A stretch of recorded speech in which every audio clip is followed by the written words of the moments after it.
Béni soit le nom de Dieu, peuple de Dieu, bonsoir ou bonjour, selon, comme j'ai l'habitude de le dire, l'heure à laquelle vous allez recevoir cette prédication. Mais avant toute chose, nous allons rendre gloire à notre Dieu par la prière.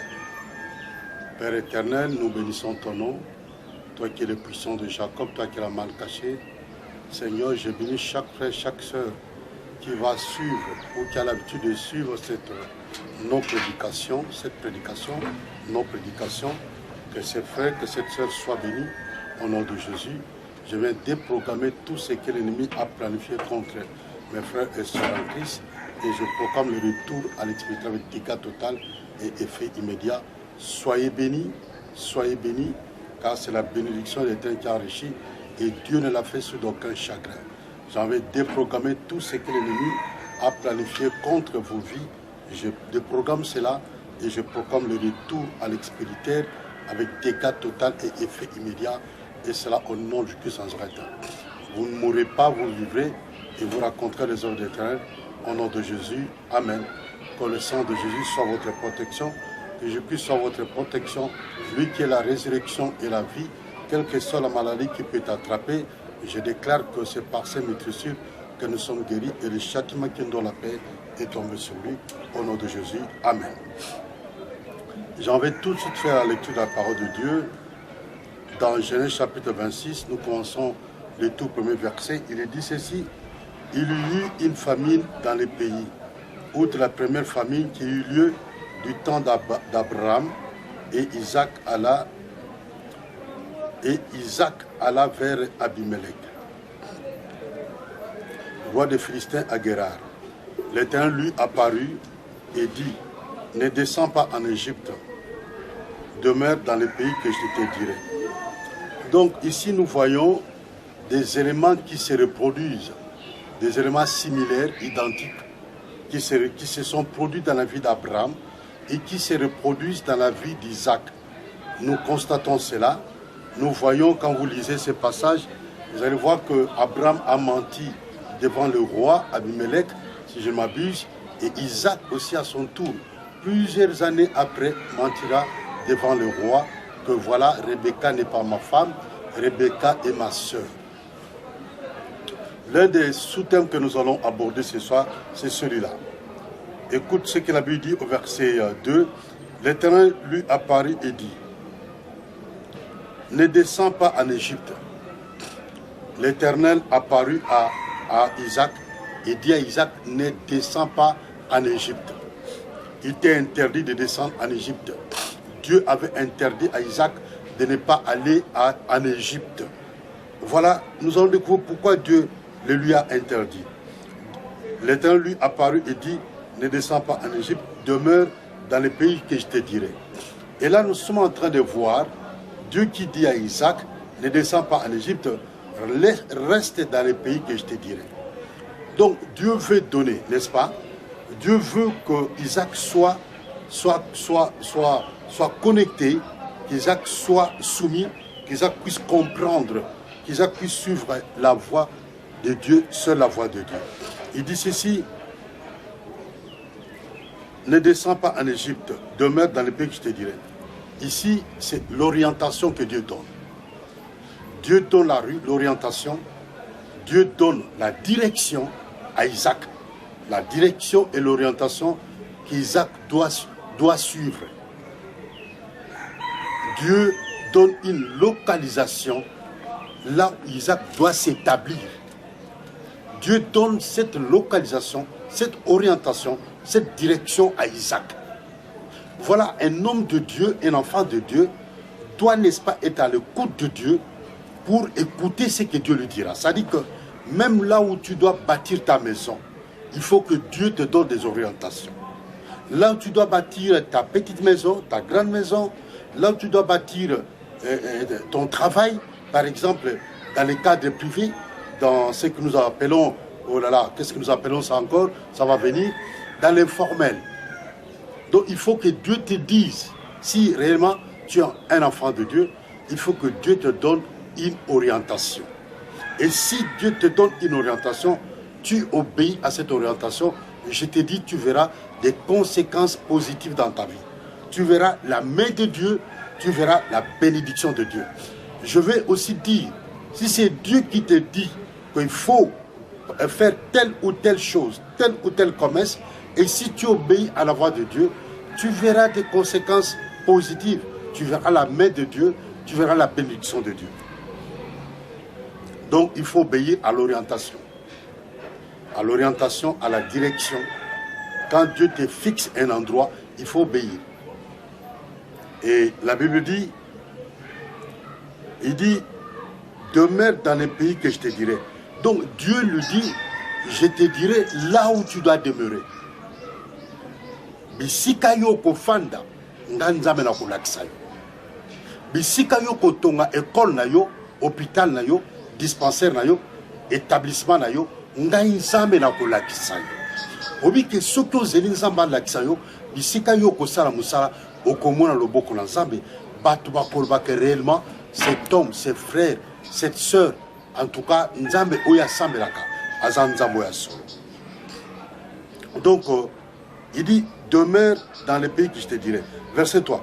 Séjourne dans ces pays-ci. Je serai avec toi et je te bénirai. Il dit, séjourne dans ces pays-ci, dans les pays que je te montrerai. Séjourne dans ces pays-là. Son nzamba lobino, vanda na mboka oyo. Vanda na quartier oyo. Vanda na commune oyo. Vanda na palapala oyo. Vanda na lopango oyo. Vanda na ndako. Donc, bisoba na nzamba, même sika ko futela ndako. Il y a ma bête qui fout en dehors. Mais l'inganzambe a fait sa directive. L'inganzamba tina parce que ma part monsieur a confouté la terre. Ma part monsieur ma part confouté la terre. Ma part me belle bat pakina confouté la kako kota koti ma kambe bandi ko beba c'est ko beba. Ma kambutu e bandi ko beba. Au père de pain musala ba longolo pe na musala. Ma kambe bandi ko beba au bandi pe ko kufela bana pe la kata ya lopangwana.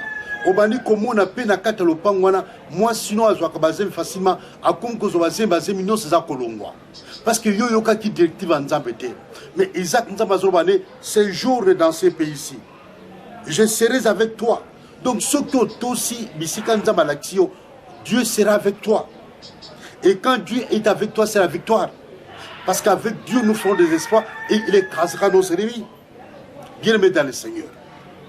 Il dit, séjourne dans ces pays-ci, je serai avec toi et je te bénirai. Tu entends ça? Et je te bénirai.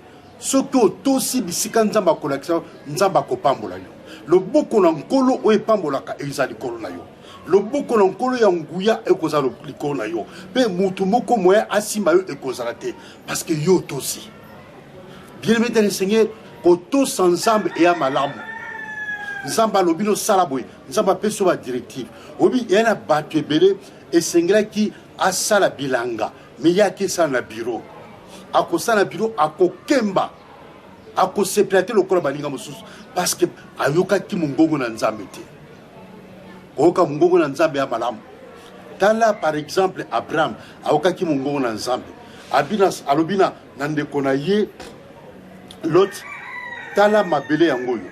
Zamba yangoyo yo luka esika nini okozwa lota pe aponi bisiko zaki mabele za fertile mais kokele lota kelaki atokutana liwa atokutana mboka oyo ya Sodome et Gomorrhe mboka mabe et puis moi sina kokoma libanga na mungwa okopona esika o batu bazomona za kokauka mais loboko na nzambe kozana tozomona awa Isaac sema dans le désert na kata mboka ba Philistins et cet homme devint riche.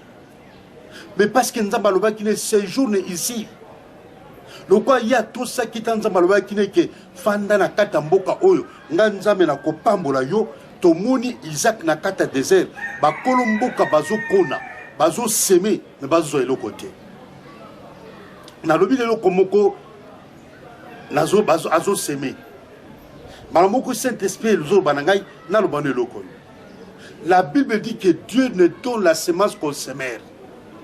Nzamba pesa ka semence et pas ya muto yo aza semer muto ya lonaka muto akonaka nzamba ko pesa semence muto akonaka te nzamba ko pesa semence te muto akonaka muto azwaka nkona azongisi na mabele yende nzamba ko pesa semence nana lo baboyi muto asemaka na musala nzambe Muto pambola kabasa na nzambe. Nzamba kopé ses semences. Obi pona ni ntamula yo zuzanga semences parce que oyebi ko semete. Voilà semence ozum sango na babelité. Et Dieu ne donne la semence qu'au semeur. C'est biblique, c'est dans la Bible. Dieu ne peut donner que la semence à celui qui sème, qui est un semeur. Donc voilà, Kolo alobila Isaac a Tosabi, c'est le verset 3. Séjourne dans ces pays-ci, je serai avec toi et je te bénirai, car je donnerai toutes ces contrées à toi et à ta postérité.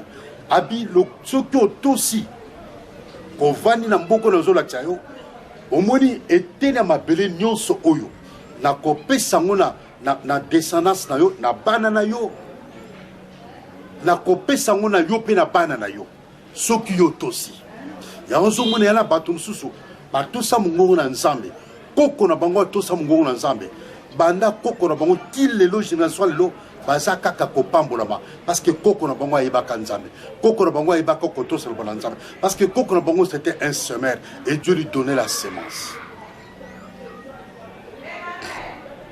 Voilà bien aimé. Et je tiendrai les semences que j'ai fait à Abraham ton père. Abi serment oyo, c'est-à-dire alliance on a ça na Abraham na koto sayango. Soki otosi mongongo na nga Isaac. Okei bisiko na zo lakisa yo. Bisiko na kolation na Gérard. En tout cas alliance serment. Alliance on a ça na papa no Abraham ngai nzambe na ko veiller sur yango pe na koto sayango. Obi mwana oyo azana sama kola papa na ye. Mwana oyo azo tosa lo bana nzambe. Nzamba ko pambola ye à cause ya alliance papa no molimo asana tata nzambe. Papa no molimo asala alliance na tata nzambe. Et sokoza mwana oyo botosi. Oza mwana ozo tosa papa na yo. Ozo tosa papa no molimo. Oza mwana ozo tosa ba principe ya nzambe. Nzambe a veiller sur yo. Nzambe a veiller sur alliance na ye oyo asala na Abraham afin que elle s'accomplisse pe na kata bomoy na yo. Obi ena bana mususu vide pe makase zate. Mais parce que papa na molimo asala alliance na tata nzambe. Mwana wana akoki kopika à partir ya alliance oyo papa na yo ya molimo asala na tata nzambe. Awa nzamba zo rappeler Isaac na kotosa alliance on asala na Abraham. Soki yo koyoka onga na kolobana. Tu comprends ça? Donc ma kamlanza bizana ngo facile ko compliquer ngote. Bison de to compliquer kango. Yoka. Verset 4. Je multiplierai ta postérité comme les étoiles du ciel. Je donnerai à ta postérité toutes ces contrées et toutes les nations de la terre seront bénies en ta postérité. Tomunyango, toutes les nations de la terre aujourd'hui sont bénies au nom d'Abraham, notre Père dans la foi. Notre Père dans la foi. Il dit quoi? Je multiplierai la postérité, je multiplierai ta postérité comme les étoiles du ciel. C'est-à-dire que ce que tu as comme l'anzambe papa, ma soeur, bano bakoku fakate, nzamba ko multiplier. Makamno pe nzamba ko multiplier. Makamno moye bébé sate. Nzamba ko banaka ko multiplier ngo. Et pas ina yo soustraction ko salate. Et pas ina yo na famille non na commerce osa na musa osa division ko salate, soustraction ko salate et ko salaka addition na multiplication. Ozola nanga. Donc et pas ina yo on ko vivre kaka la multiplication et l'addition. Et pas une autre plus, multiplié par multiplié. Et pas une autre se multiplier. Ata au banina et l'eau mouké, zamba qu'on multiplie parce que ça, moi, nous tous à calé ensemble. Tout ça, le banza, y a tata ensemble, y a tata ensemble. Ce qui nous a lobino, salaboy, salayango. Ne komuka singa lelo. Abi pasteur, na la boutou, zamba zo banangai, abi na yoka ka douleur na loboko nanga à droite. Mais na boutou na lali, banzaba zolo banangai nazoka bato ba malade yo douleur na loboke bandaki lokola G so celle qui bate ko s'aggraver. C'est Dieu qui te parle. Dieu parle tantôt d'une manière, tantôt d'une autre. Tout le monde nzamba lobaki na porte Paul en vision pendant la nuit. Ça dit qu'il n'a pas vision non pendant la nuit. Même dans Moïse, au cause de la vision, là, il pongi, aux yeux vision, tout ça, yango. Dieu même peut te parler même dans bas détail.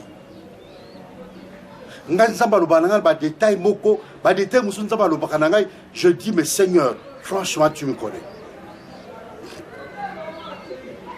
Verset 4. Je multiplierai ta postérité comme les étoiles du ciel. Nous allons multiplier bananayo. Bano bako se multiplier, bakokono bako se multiplier, bako kufate, bano bako kufate, bakokono bako kufate, musala pe yoko sa, eko se multiplier, pe nzamba ko multiplier pe ba relation na yo, nzamba continue ba relation à bien, batu ya bien. Nzamba za pri a continue batu ya malamu, batu ya malamu bano ko pambola yo, batu ya malamu bano ko soutenir yo, na tango nyonso, na tanya bonheur pe malheur. Bâton à côté. Dieu peut t'envoyer des gens comme ça, des multiplicateurs. Nous avons continué à multiplicateurs dans la vie.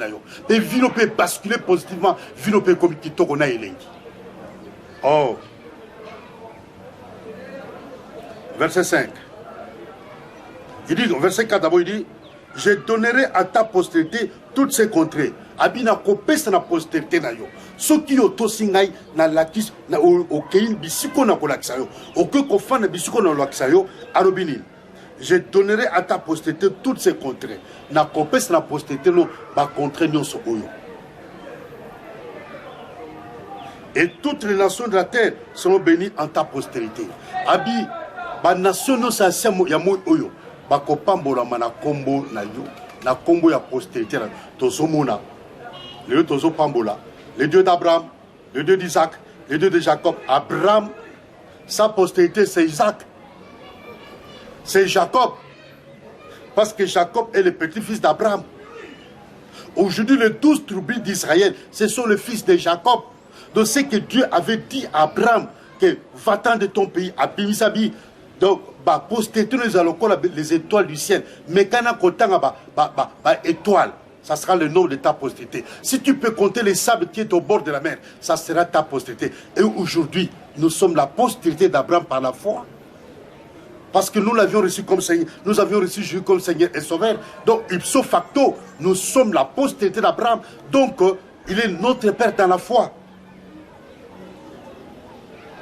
Il dit, parce qu'Abraham a obéi à ma voix. Parce qu'Abraham a obéi à ma voix. Obéis-tu à la voix de Dieu? Oyo yo kaka mungonga nani? Yo obéissaka na voix ya nani? Voix ya nani yo tosaka malamu? Soki alobino yo tosaka. Mais son nzamba lobi, tu remets ça à demain. Tu reportes ça à demain. Mais quand c'est Dieu qui te parle, quand c'est Dieu qui te dit, exécute, tu ne le fais pas. Il dit parce qu'Abraham a obéi à ma voix et qu'il a observé mes ordres.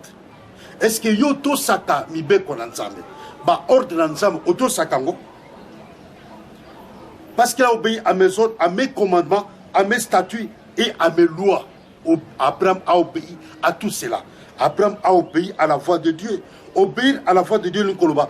Auto sa mibe konankolo yatatanzame. Bato ebele bazoluka nzambe apambola bango me bazotosa mongongo na nzambe te, bazotosa bacommandement ya nzambe te. Bato ebele bana bazilingi komona loboko na nzambe me baboyi nzambe azala seigneur na bango, balinga nzambe azala sauveur na bango. Verset 6. Et Isaac resta à Guérar. Et Isaac resta à Guérar. Isaac resta à Guérar bisika o tata nzambe alobaki na ye tikala awa, reste ici, séjourne dans ce pays et je te bénirai. Et quand Isaac a entendu cela, il dit, ça c'est Dieu qui me parle. Tikala na vanda kakana mboka o nzamba lobina na vanda. Ba mboke bele tozo que le peut kovanda et sa volonté na nzambe te. C'est pas Dieu qui nous a demandé vanda na mboka o, vanda na Lubumbashi, vanda na Kikwit, vanda na Idiofa, vanda na Bonabulungu, vanda na Mbandaka, vanda na Lisala, vanda na Badolite. Vanda na Pandruma, vanda na Bounia. Non. Il dit, et Isaac resta à Guérar parce qu'il a obéi à la voix de Dieu. Et nous allons voir les conséquences positives, les bénédictions qui vont découler parce que tout simplement, Isaac a dosi mongongo na nzambe. lorsque les gens du lieu posaient des questions sur sa femme, il disait, c'est ma sœur. Car il craignait en disant, ma femme, que les gens du lieu ne le tuent. Parce que Rebecca était belle de figure. Oh, bien-aimé, ce côté dans mon canal jeunesse, au commun, on te présente Isaac comme le prototype de Christ. Comme le prototype de Christ. Comme le portrait robot de Christ. Isaac, moi, siné Rebecca Zaki Kitoko, belle de figure.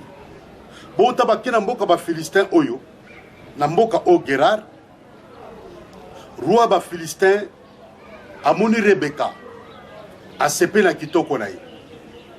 Asepe na parce kaza kitoko. Alinga comme c'est moi sinaï. A tourné nanou na Isaac.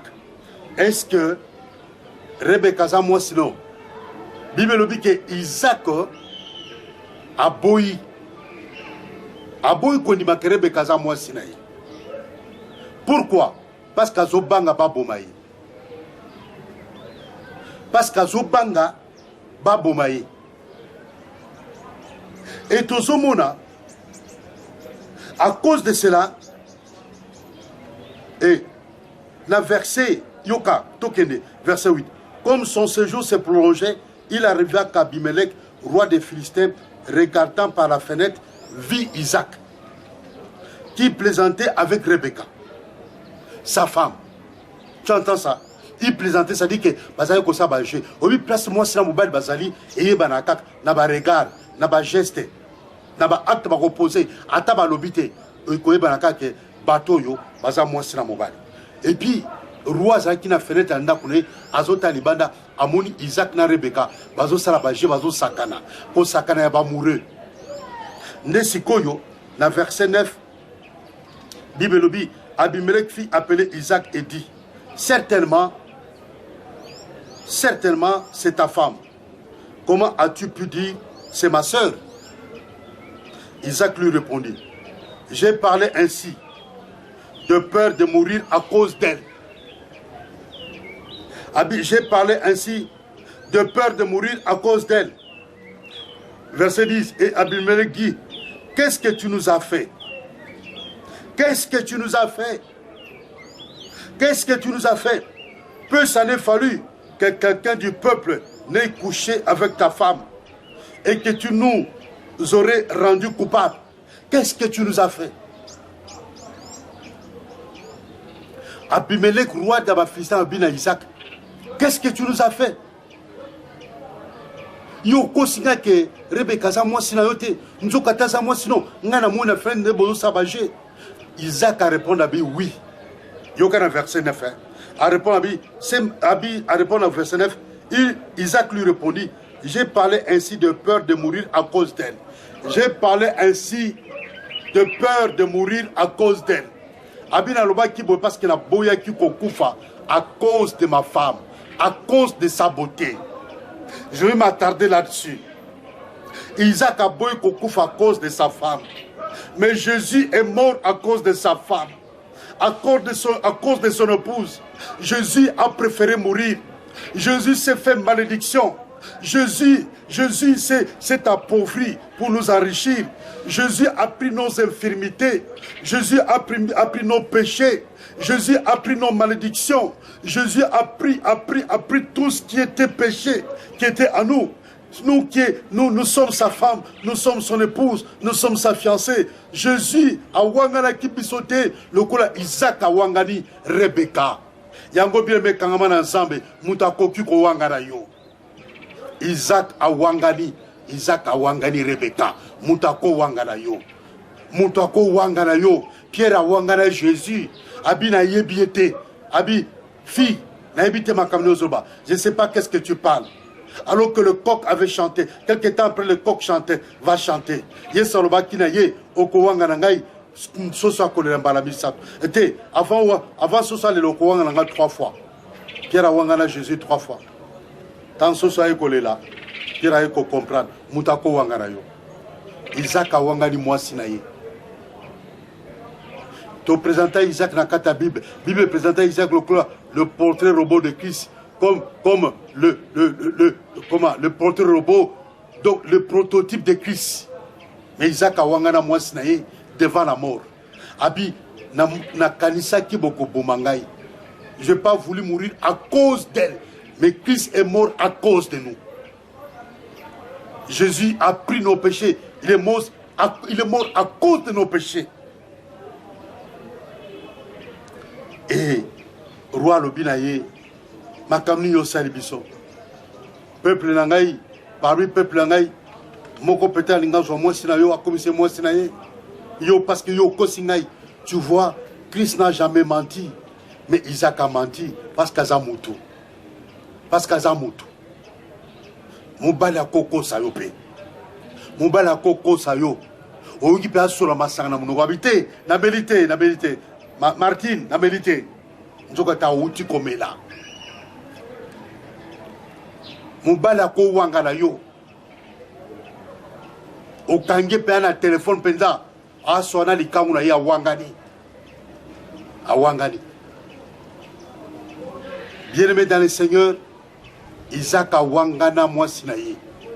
Mais Christ a wangana bisoté. Christ a wangana bisoté, bien-aimé.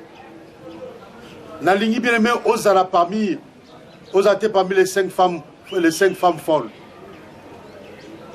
Zala parmi les 5 sages. Zala parmi les 5 sages, parce que c'est les 5 folles. Tant mafuta na bango esilaki bake koluka mafuta mususu mafuta libanda mafuta oya Yesu te mafuta bakelo lukango libanda bien aimé ezaki ya Yesu te ezaki originalité ezaki plagiat ezaki contrefaçon bake luka mafuta mo contrefaçon tant bazongaki bakutaki porte ezaki fermée parce que Jésus-Christ est la porte des brebis comme il est la porte des brebis il avait fermé la porte babani ko beta la porte Yesu alobi na bango. Retirez-vous car je ne vous ai jamais connu. Excusez-moi.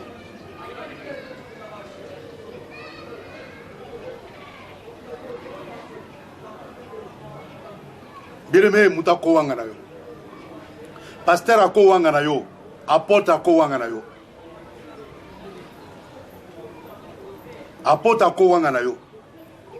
Ako ko sape prophétie par le kuta. Akosi poka zwambongo. Akosi. Yango mona kabasala nzambo bata makata solo. Un moment donné bien aimé, nzambe kam dalé sa bango. Babo kota makata lokuta. Suka nzambe alé sa bango. Alors, qu'est-ce qui se passe? Au verset 11. Alors Abimelech fit cette ordonnance pour tout le peuple.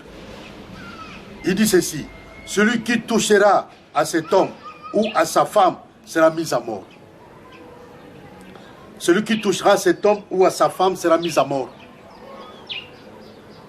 Roi a signé ordonnance. Papa, maman, Nzambe a signé ordonnance. Abi oa ko toucher na mwasi oyo. Pe na mobali oyo. Akokufa.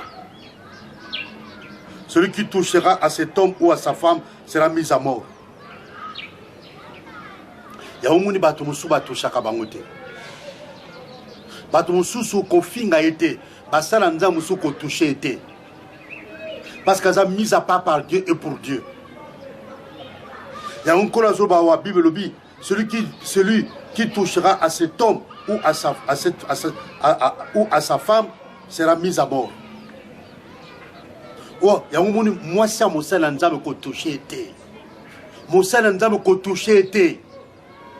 Ata salimbe batika ina nzambe na ye tika nzamba kokata likamu na ye kokota makambo tata ya tata pasteur te tozo kote la pasteur te tozo kote mama pasteur te mais makambo etali pasteur kokota kate papa kokota kate mama ko toucher moi ça pasteur te bato mususu ba frère mususu la kate biso mona akomi koluka abimana mama pasteur c'est une malédiction tu seras mis à mort. Il y a un frère comme ça que je connais dans une église, ici à Kinshasa, a commis kolinga maman pasteur. A commis kolinga a touché maman pasteur. Tu seras mis à mort. Mon frère, tu seras mis à mort. Bien ne touchez pas mes ouins. Mon salanza a tous mon aïe bien aimé. Azota makati na pasi. Mais moi, si n'est qu'aussi m'a été, Yemoko peut qu'aussi m'a été. Verset 12. Isaac sema dans ces pays et il recueillit cette année les centuples, car l'Éternel les bénit. Isaac a sema qui n'a qu'à tambokana et a récolté qui au centuple. Yo peut au récolter au centuple. Tant yo ko semé na katamboka oyo. Bien aimé au récolter au centuple. Yo attend qu'on semé dans désert, mais yo ko buka ko le kabakolomboka. Oko buka ko le kabakolomboka, oko buka au centuple. Bible le verset 13. Cet homme devint riche. Oyoki, quand il sema dans le désert, il devint riche. Cet homme devint riche et il alla s'enrichissant de plus en plus. Et il alla s'enrichissant de plus en plus. Parce qu'il avait sémé. Quand tu sèmes, Dieu va te donner la sémence et tu deviendras riche. Et tu deviendras très riche. Tu vas t'enrichir de plus en plus. Bible le bilanga de Sousnimi. Jusqu'à ce qu'il devint fort riche. De la richesse dans 3 étapes. Il devint riche. Il alla s'enrichissant de plus en plus jusqu'à ce qu'il devint fort riche. Yoka, il avait des troupeaux de menu bétail et des troupeaux de gros bétail et un grand nombre de serviteurs. Aussi, les Philistins lui portèrent-ils envie. Donc, Moutoua Zakina ba richesse, Akina ba troupeau, Akina ba Azakina ba concession, ba contrainte, Akina ma belé ou ayemoko. Ananina Talisa, bien aimé, Moutoua Koza na mbongo. Oga ankate na zala mbongo na banque, na mbongo na ndaku, na mbongo na poche. Richesse a mouteye banaka na bandaku na ye. Richesse a mouteye banaka na mabele ou azanango. Richesse a mouteye banaka na bilanga ou azanango. Richesse a mouteye banaka oko transformer richesse na yo. Oko transformer mbongo na yo ekoma bandaku. O transformer mbongo na yo ekoma mabele. O somi mabele. O transformer mbongo na yo ekomi bilanga. O transformer mbongo na yo o somi ba concession ba contraire ma belé. Oko transformer mbongo na yo ekomi ba plantation ya ba café, ba plantation ya ba safu, ba plantation ya ba canne à sucre, ba salaka sucre. Oko transformer mbongo na yo ekomi usine ba ciment. C'est ça la richesse. Richesse ne yango wana. Obi bato bazo ko investir na kata immobilier. Kotonga bandako soma pa kotonga bandako ba bato ba kokufa nzate pe ba génération bango ba postérité bango ba kokufa ka jamais nzala ngana yebi ba mami bale na kata Kinshasa awa ba mama na mi bale ba banaka mumbongo ya masanga ba somba ba mapango na lemba na salongo na monga fula na villa Kinshasa ba soma pa na bi mama moko azala ba mapango ko comme ba 80 85 même ba 100 ba mami bale wana bazala mapamba kumina ngomba 70 ba 80 ba 100 parce que mbongo o bazwaki na sima kote kamasanga mbongo basanga beme ba balusi yango ba somi mabele ba tongi bandako et bien mais soki quelques années après bazo teka bandako wana o kote kangusuna na montant oyo tongila kindako te soko son le pango lelo bien aimé 20 ans après au son le pango on a $5,000 20 ans après au terre on a $5,000 te. Au côté quand même là $50,000. 20 ans après d'ailleurs $50,000 c'est peu. Donc ton moni bateau loko là-bas, bakindole na katamboka oyo, a investir na bandako, a investir na ba immeuble, l'immobilier, ba immeuble ya minene, eza na ville Kinshasa, na ville Kinshasa wa, na kata ville kuna, na kata na cité awa, ba immeuble ya batona, mais so tel mutona on dimate kezaye. Tala mutulo kola dokolo. Nouvelle banque de Kinshasa, la banque de Kinshasa. C'était sa banque. Mais son koutanaye, un homme, donc il passe incognito au Kuba Kiteke Ezaïe. C'est pourquoi richesse, il faut qu'on transforme yango. Transformer richesse na yo et comme bandako. Ngana ko conseil koutmeme, soza na mbon ko suma koutmi tokate. Somba mabele. Soma mabele sala bilanga. Yoka Sikoyo. Bible le verset 14, il avait des troupeaux de menu bétail et des troupeaux de gros bétail et un grand nombre de serviteurs. Donc, Azaki n'a pas sali pépéré. C'est sa richesse là. C'est ça un homme riche. Aussi les Philistins lui portèrent-ils envie. Donc, richesse là, il y a Isaac et sali que, bah, Colombo Kabazo Kona, mais Bilo Kozobimate. Mais pourquoi Isaac a zoko na biloko ezobima? Parce qu'Isaac a tosaki mongo wa nzambe. Parce qu'Isaac a semaka. Et Dieu ne donne la semence qu'au semeur.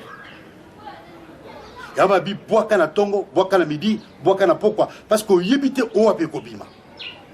Et Isaac a tosaki mongo wa nzambe. Yoka, okoza la pe o semaka. Mais so tosaka mongo wa nzambe te o kauka. Isaac a kauka kite.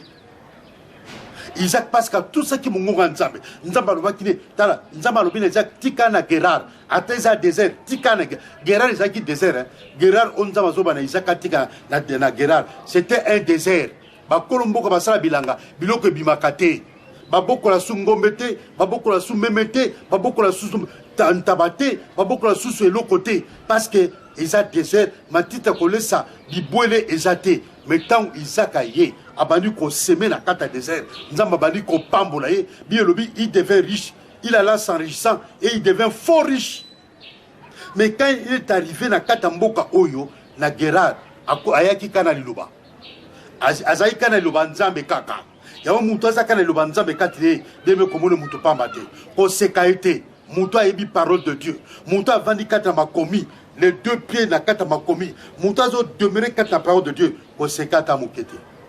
Parce qu'un jour, nous allons changer ma cam. Bible lobi na ngai, nous allons changer ma cam. A élevé, bateau baza élevé, a kitsakabango, bateau baza ko kit, ba kita wana, bateau ba kitisa, nous allons tomber la kabango. Et ça nzambe, elle le bananzambe. Le bananzambe au bien aimé, ils ont kabato na potulu, ils ont kabato na poto, et ils ont élevé bateau. Donc Isaac a kende kan le bananzambe, Isaac a tosaka le bananzambe, Isaac a zayi na bango bete. Non so azua ngona na mboka ba Philistin, na mboka ba paya, ba komi convier, ba komi jaloux. Donc richesse et ça là que bataba na convier, c'est pourquoi il faut travailler. Ne croise pas les bras. Peuple congolais ne croise pas les bras. Dieu nous a donné un pays fertile, un pays arable, la terre. Oh batumusu bazoluka, oh batumusu bazo bomo bande kolombiso na est à cause il y a terre aux fertile, surtout ma belé à est, les fertile bien aimé, travaille la terre, travaille la terre. Isaac a travaillé la terre et ton moni to que le faire pour ça Bible lobby. La verset 15. Tout le puits qu'avait creusé le serviteur de son père du temps d'Abraham, son père, les Philistins le comblèrent et les remplirent de poussière. Et Abimelech dit à Isaac, va-t'en de chez nous, car tu es beaucoup plus puissant que nous. Tu entends ça? Abimelech Yemoko, roi, a Bengani pesa Isaac. En ce moment ici, Isaac peut partir. Parce que Bakolo Mboka Balingé sauté. Mais quand Dieu lui a dit qu'il n'est pas Mboka au Gerar, à tout ça qui. Maintenant, Bakolo Mboka Bamonique a banni comme puissant, Yokama Manuba roi. Et Abimelech, verset 16, et Abimelech dit à Isaac, va-t'en de chez nous. Car tu es beaucoup plus puissant que nous. Ce qui va Bengani et Paï Nabango, Bima. A tous ça les toko Bima.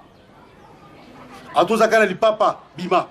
A tous ça la chemise, mon pantalon, mon Bima. Parce que basi ba bengani yo ko kanga mate place wana okwa ko kufa Bible lobi na biso boye ke na verset que Maboulou, dans verset 15, Maboulou o Isaac, o Abraham Timolaki, pour la maille, il y a comme ça, Bangombe, les Philistins, qui jaloux, comme confier Isaac, va remplir la robe, ici ma belé.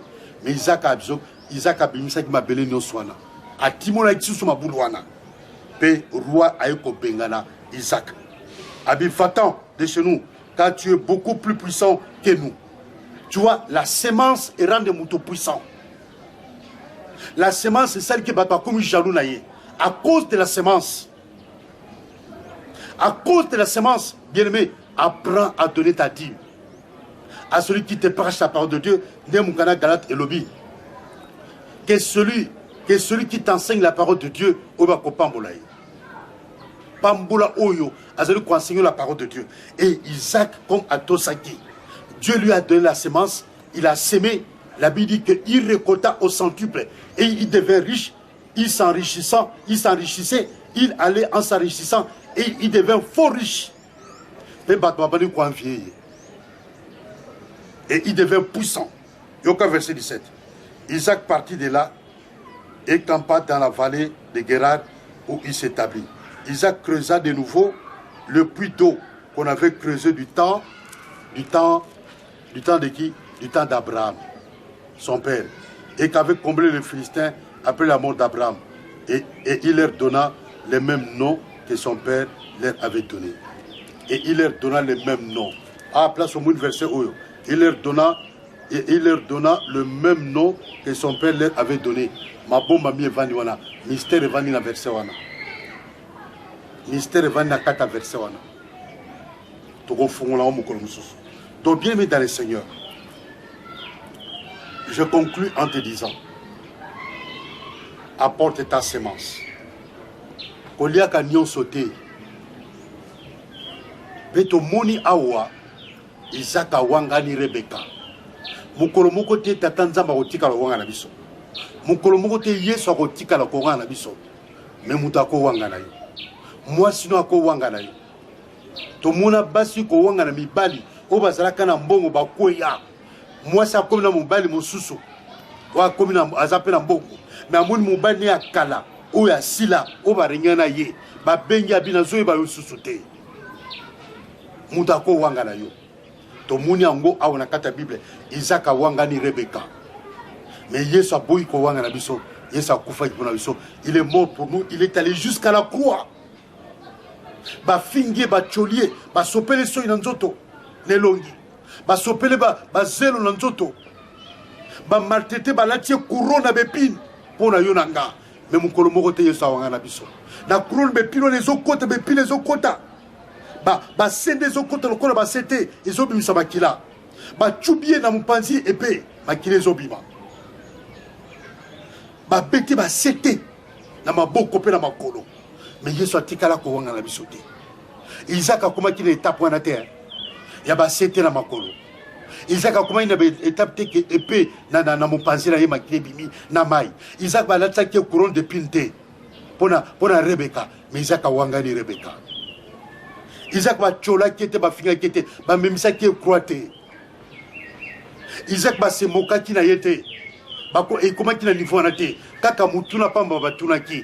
Est-ce que asa moi sina yo awangani abika asa moi sina ngate. Ba tune pourquoi wangani kabi j'avais peur de la mort à cause d'elle, à cause de sa beauté. Si aujourd'hui nous parlons, Biolobi, oh Père, d'autres maîtres que toi ont dominé sur nous. Mais si nous osons parler, c'est à cause de toi. Ba maître Moussoussou, ba dominant sur Bisso. Nanango dominant sur yo. D'autres maîtres que toi ont dominé sur nous. Mais si nous parlons, c'est à cause de toi. Ce qui Bisso ba autozolba, c'est à cause de Jésus. Parce que n'est pas dominant Bisso, n'est pas finaka Bisso, n'est pas nyataka Bisso, bisika bakena ko bomba Bisso na molili. Oh, ce qui est sauté, ne le lot aux orbatés. Ne bisoba inosa le lot, toko simabana ma bokote. Toko pe kobalate. Ne bisoba inosa le lot, toko comme appelle en 2021. Parce que bisika bakena ko bomba biso na molili.